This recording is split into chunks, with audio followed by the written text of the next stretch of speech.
Hey folks,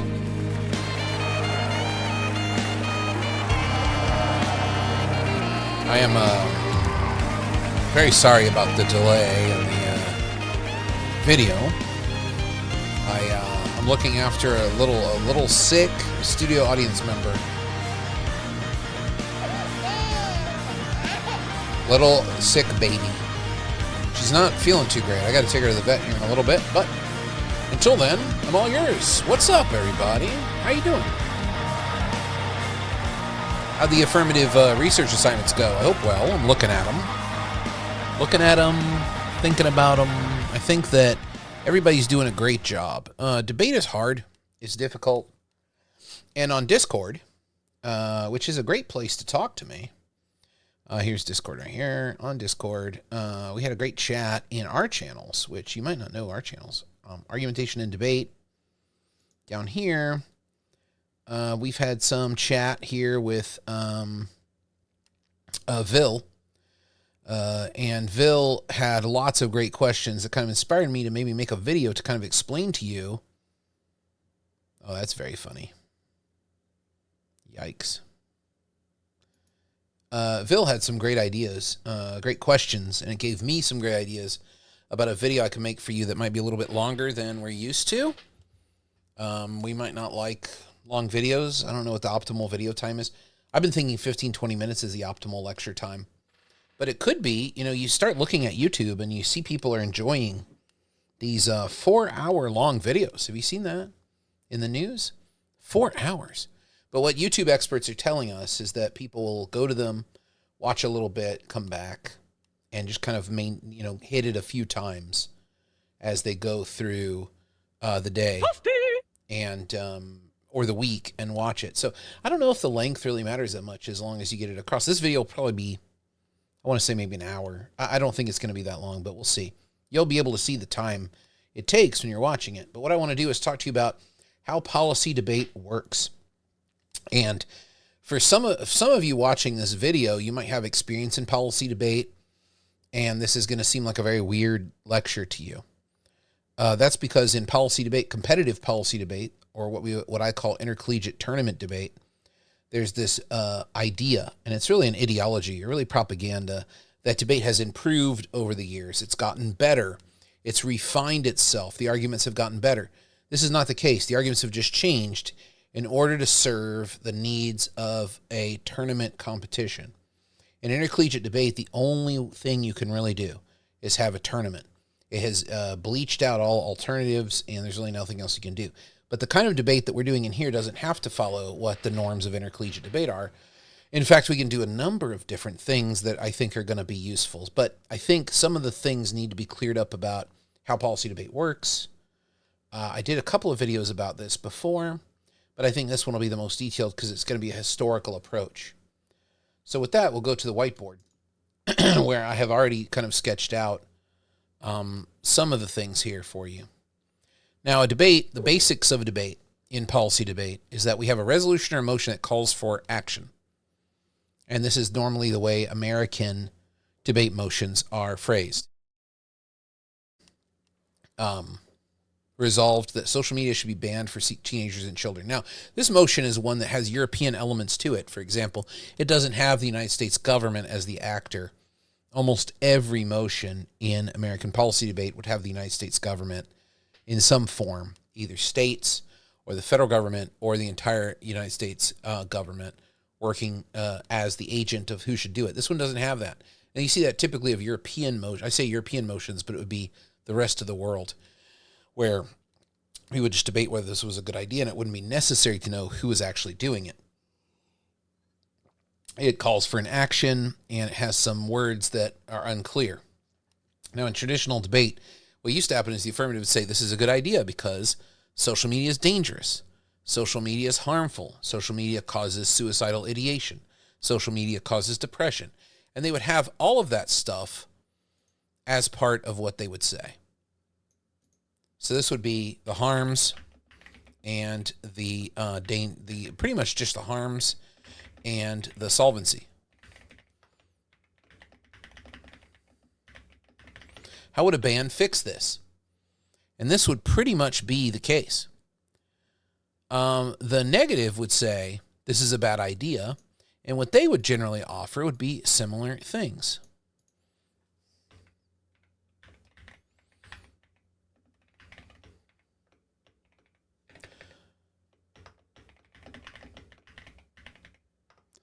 This kind of thing. And so what we see here is a direct sort of refutation of that. It's not that harmful. The claims are overblown.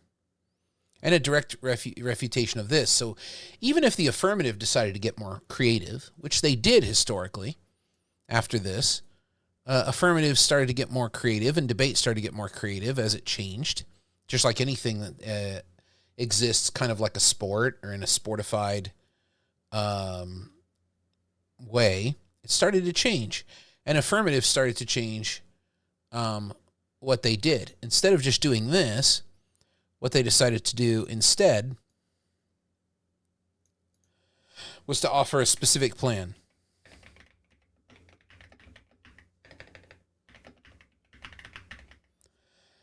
And the specific plan with the advantages to it, what it would do is it would support the motion. So instead of saying that the motion, the resolution was a good idea, they'd offer a specific plan with advantages to it. Put it down here and put this over here. This is going to get kind of messy, even though I'm going to try to make it clean. That specific plan for advantages might take this and narrow it down quite a bit. And what they would do is say, but our plan is very specific about how it should be banned and what a teenager and a child is. So the negatives idea of just saying, well, this is a bad idea might not apply, because what the affirmative could say is like, well, everything they're saying about how the motion's a bad idea doesn't impact our plan. It doesn't talk about our plan at all. So what negatives had to do was then create more specific ways of going against it. And these would be things like disadvantages.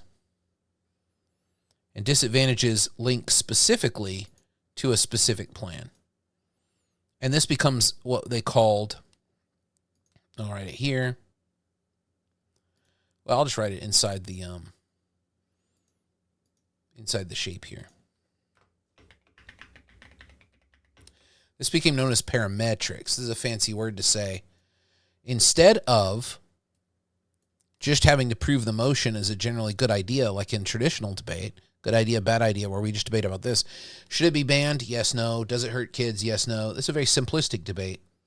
What they wanted was a more complex debate of saying, well, let's take an example of this and let the example stand in for the whole.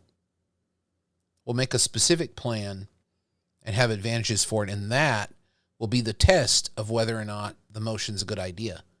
So it's almost like a subset or a parametricized. It's broken down to a smaller, the representative stands in for the whole. If this example's good, then the motion is good. And the logic behind it was that no one debates these vague motions. What they debate is specific policy alternatives. So then what happened was the idea is that, well, we can't really beat them by just attacking the resolution, because they might say, well, we're not exactly that. We're not assuming what you mean by banned. We're not assuming what you mean by social media. We're not assuming. We're not doing it. You're assuming these things. We're not doing what you assume. And so the specific arguments against or for the motion is also to say,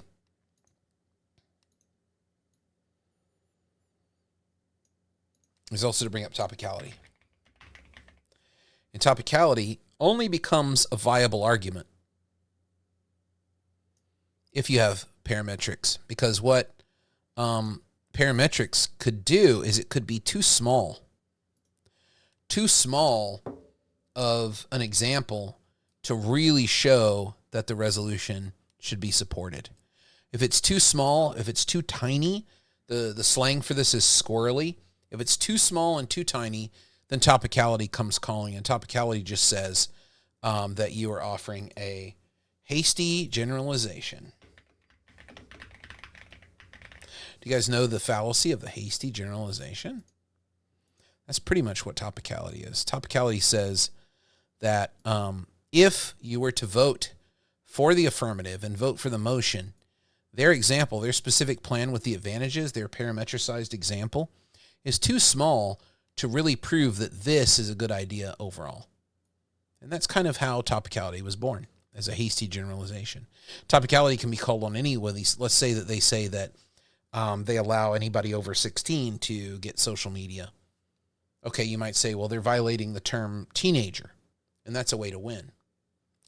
The other thing that started to happen is we started to get stock issues because the specific plan with advantages and the harms and the solvency, all the stock issues became much more important. And what ended up happening was the negative side was thinking, well, we could just win if we show they don't solve, or we could win if we show that they are not topical, or we could win if we showed a powerful disadvantage to the case. But they're not sure which one of these is going to be the most persuasive. So what they do is offer all of it. And that is a part of debate that I think you guys are it's going to be kind of weird to think about and weird for you to think about. But one of the philosophies that has come from more modern debate, and this would be as we move into the very precise historical label of more modern debate. People are laughing at me over there. More modern debate would be this debate that's focused purely on the plan. But the negative would also make other kinds of arguments. They do it all. And this is what became known as the philosophy of hypothesis testing. People started to think of debate as science, as like a metaphor for a scientific experiment. So the specific plan is a hypothesis, a laboratory experiment to see if this is a good idea. That experiment will run. In science, you run that experiment as many times as you can. Now in debate, we can't have 7 debates for 7 different arguments and just focus on one. So in hypothesis testing, what the negative does is they run a bunch of arguments at once. They say, won't solve, no problem exists, the harms of the problem are overblown, status quo is working to fix it. Now you might say, what the hell? Look at all that. That's all. If they said all of that at once against the specific plan, aren't they contradicting themselves? Well, under more modern debate, under hypothesis testing, no. The reason why is because the role is to see if the plan really is the best solution. So the role of the negative is to test, and ask questions. What this is think of it like an attorney filing many, many different motions to suppress evidence, to dismiss, to all these motions kind of work together. It's just the negative approaches it the same way. What the negative will say, and this is part of the negative research assignment that you're doing now, is that in the negative research assignment, what you're doing is building up all of these different negative things about what they might say. So in the conversation on Discord, you can go and read it. What's being assumed, I think, by you guys is this model. And this is fine. But you don't know what the affirmative is going to say. The affirmative isn't bound to just kind of defend this and say, social media should be banned because it causes suicide. And you could be like, no, suicide is caused by other things. You can have that debate.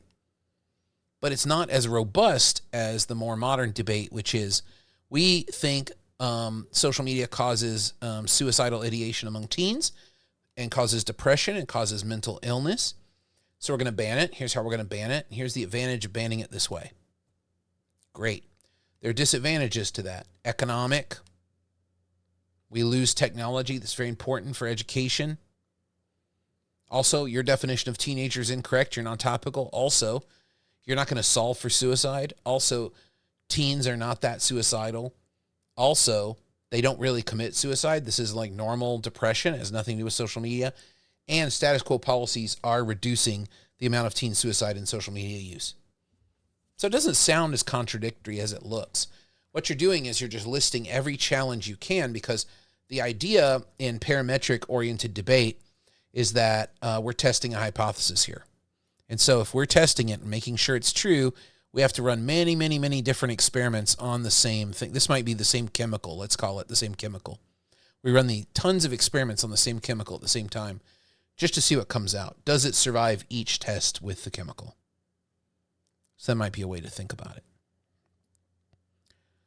So then also the other thing is that if I have a specific plan with advantages, another way that I could defeat the affirmative if I'm negative, because they also have to solve, right? The plan has to solve a problem. It has to solve a problem. What if I could solve the problem and avoid the disadvantages? And that is the negative argument of the counterplan.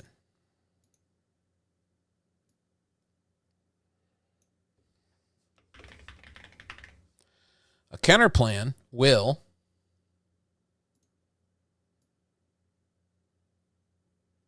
solve the same things the plan does, but it also gains the disadvantages. Yeah, we'll do it like that. And it gains the disadvantages as what we call a net benefit.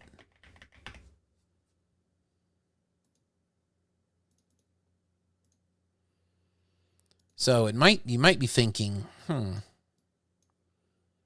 why would can I move this around? Let's see.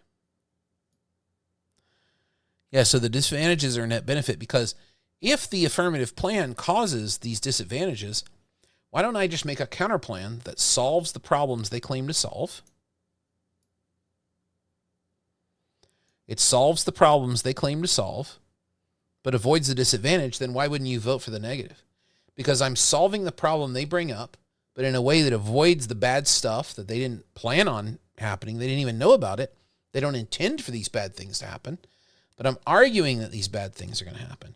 But then I say, but look, we can solve the problem of social media and teen mental health at the same time as we avoid the disadvantage. So there's a net benefit to the counterplan, and the counterplan solves the problem. Okay, my phone won't stop going off, and it's because I'm filming a video. Yeah, I hope you didn't hear all those annoying beeps. I kind of feel like my partner, she is has all her notifications turned off on her phone. Oh. And I don't know how she lives like that, but I think, it might be a good idea. Toasty! It's a hot controversial opinion in my house.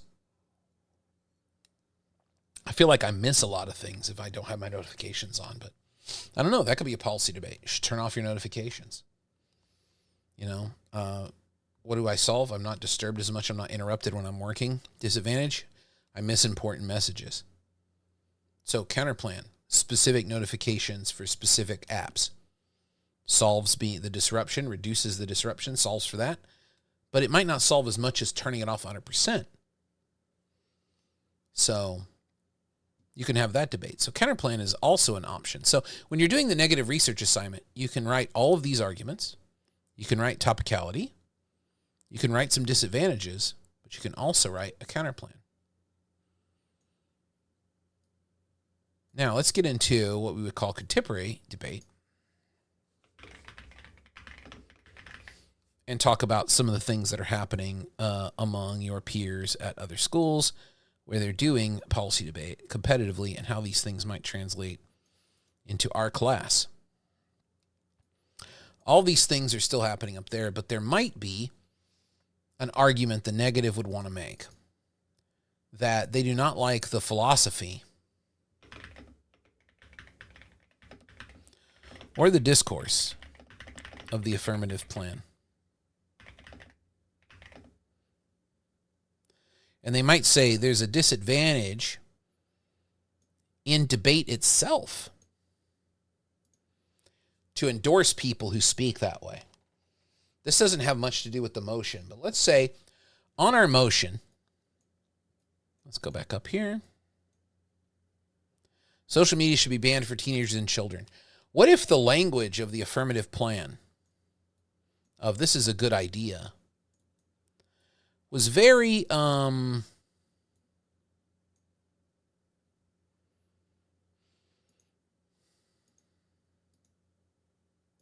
Now, I just put these blue and red because these are the colors that I wrote my notes in when I debated as a young lad.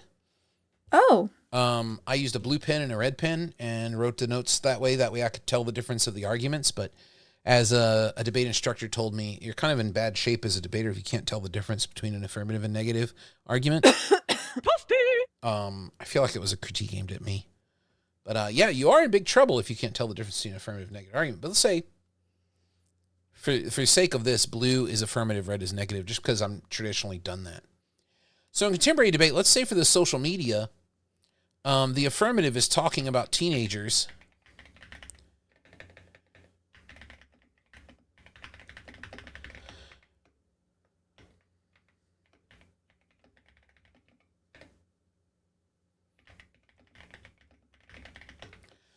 Yeah, they're kind of using this kind of language. Or maybe they're suggesting that young people need older people to guide them through. The teenagers like that. Maybe we don't like that. Maybe we're like, okay, this is something we can attack. Is just the very way that you're speaking about the people that the motion assumes, that's a reason that you should lose the debate. And what this argument is it's called the critique. And often they use the German spelling. This is the French spelling. But we use the same French spelling, don't we? Some debaters, if they want to sound really cool, they'll say the criticism, da-da-da-da-da. Yeah, good luck. You're not cool. The criticism doesn't attack the stock issues. It doesn't attack any of these things that we would normally talk about. The policy level of it. What's it going to do? What's it going to change the world? Instead, we want to say you shouldn't talk about these people this way. You shouldn't talk about teenagers this way. In fact, what it is we're going to say that this is paternalistic discourse. We're going to call it paternalistic discourse. And paternalistic discourse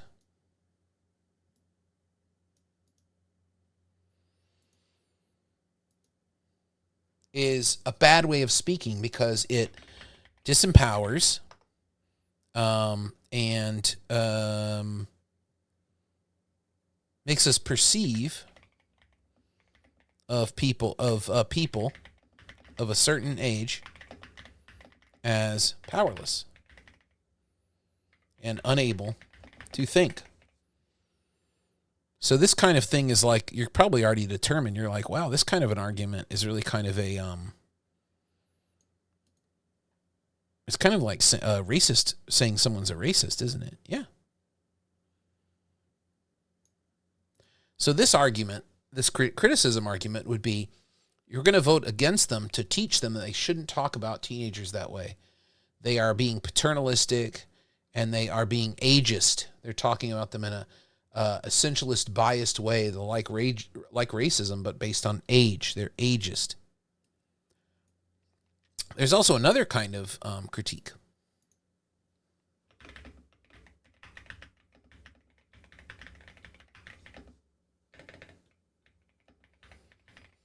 The mechanism is philosophically unjust. I'm having a great spelling day today.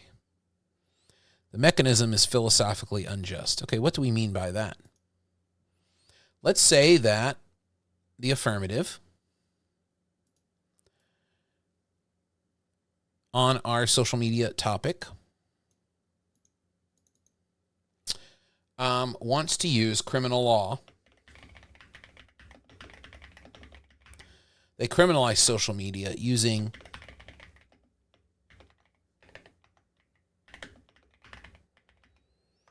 criminal law statutes and other kinds of things like that. The negative might say, well, that mechanism is philosophically unjust. Why would that be the case?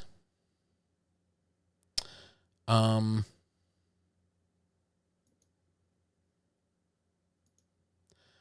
the reason it might be the case is you could say,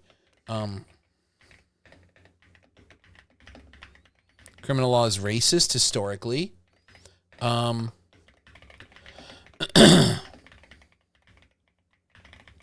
Criminal law is individualistic. That is, legal codes that consider an individual guilty of a crime ignore the social and cultural aspects of why they might have committed a crime or been a criminal. So we can't accept any plan that uses criminal law because the criticism says criminal law is unjust. So how does the affirmative respond to this? Well, they can say we didn't do these things. Or we could say this is the language that experts use. That might get you out of the language critique. But you could say the experts do that.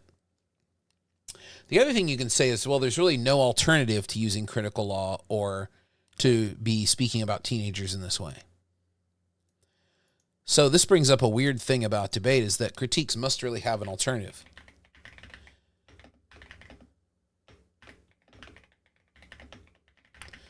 Now, in all other forms of reasoning outside of policy debate, critique without alternative is a fallacy. What that means is, if somebody says, if you critique somebody and say, I think that this plan uses the criminal law, and criminal law is too racist to really be trusted, they might say, okay, bozo, what's your hot idea? What are we going to do instead, you idiot? And then if you don't have an idea, they say, well, fine, we're going to do it. Now, in most philosophies of argument, that's a fallacy. You can critique and you don't have to have your own plan. Oh. You don't have to have an alternative.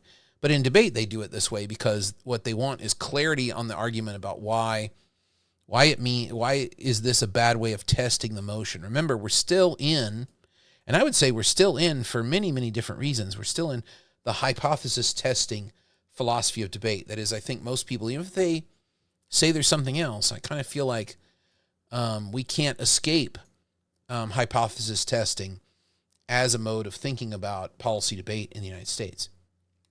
So if we're in that mode, you do have to kind of offer an alternative, and the logic behind that is what's a better way of testing the motion? Because a critique inside of hypothesis testing really is the argument that you are that this experiment was poorly designed, and there are these external elements on the scientific experiment. They're going to make the needle move and make us get data that's not relevant to actually testing the motion directly, i.e., these are ideologies that have snuck in, and those ideologies are the reason why the experiment's going to fail, and we're not going to get an accurate reading as to whether or not the motion is a good idea. That is the basic reason why a critique without alternative is not an answer in American policy debate. It just doesn't respond in that way. So for the negative assignment, now you kind of see the point of this. What's going to happen is I'm going to put all of the stuff you guys write into public folders. And then we're going to be ready to do our debates. I got to make a video about how to speak in a debate. I think that would be a good one. And you're going to be able to choose what you want to do in terms of debate. I'll put you into groups of 4, and the 4 of you can kind of figure out which one you want to do. We're going to try to do 3 debates in the class, and I'll put you in groups of 4. You can look at the topic papers, look at the affirmatives, look at the negative arguments, and decide, okay, the 4 of us want to do this. I want to be affirmative, you want to be negative, and then you'll do your debate, and we'll have rules for that and everything like that. It'll be great. But this is just the basics of kind of how this speech works, because you might not be familiar with debate. And your familiarity with debate might just be the one issue. I think most people think of debate as this kind of old model here. This would be this is like 19th century debate, where there's one argument. There's one argument, and that one argument is the whole debate. And that's kind of boring to people.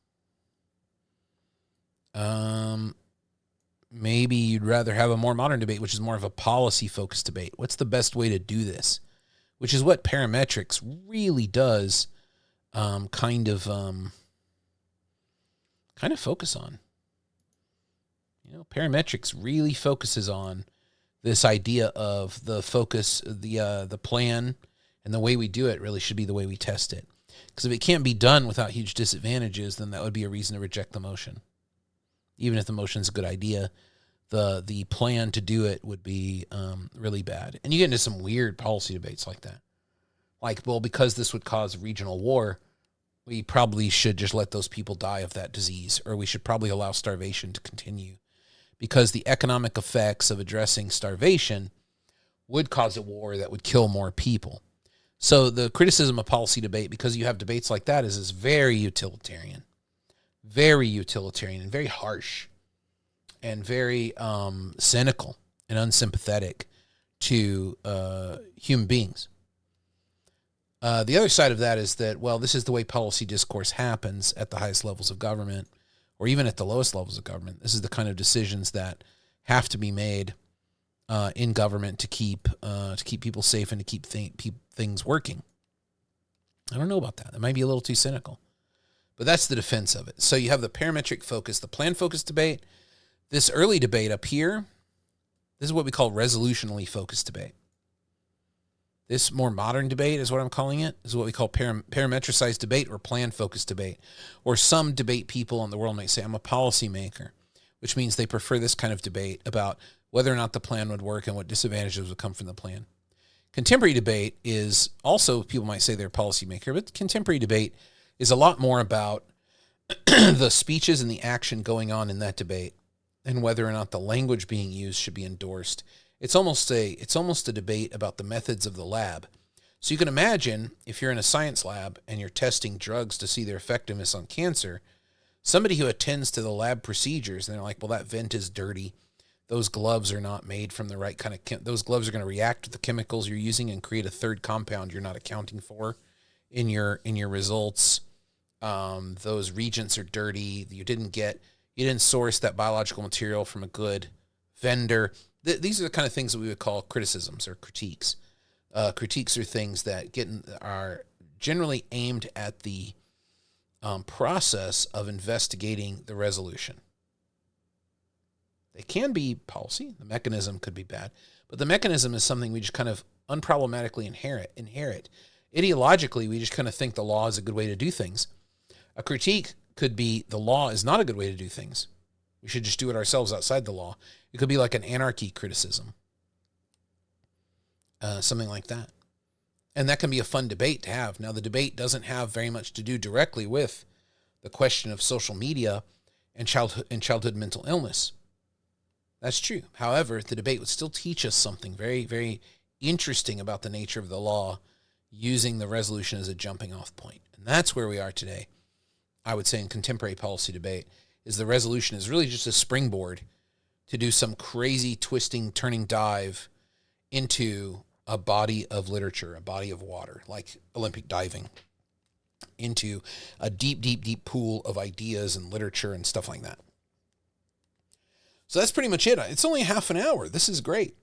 This is the part of the class where I'd say, do you have any questions? But I'm yawning a lot. I don't know why. I'm yawning a lot. I think I'm going to go get another cup of coffee.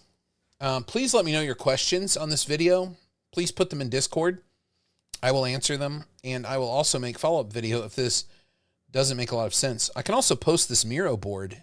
I think I'll do that in Discord to get you guys into the Discord as well. But I'll try to put a copy of this Miro board onto Canvas as well, and then you can look at it in its full form and follow along with the video. That might be kind of helpful.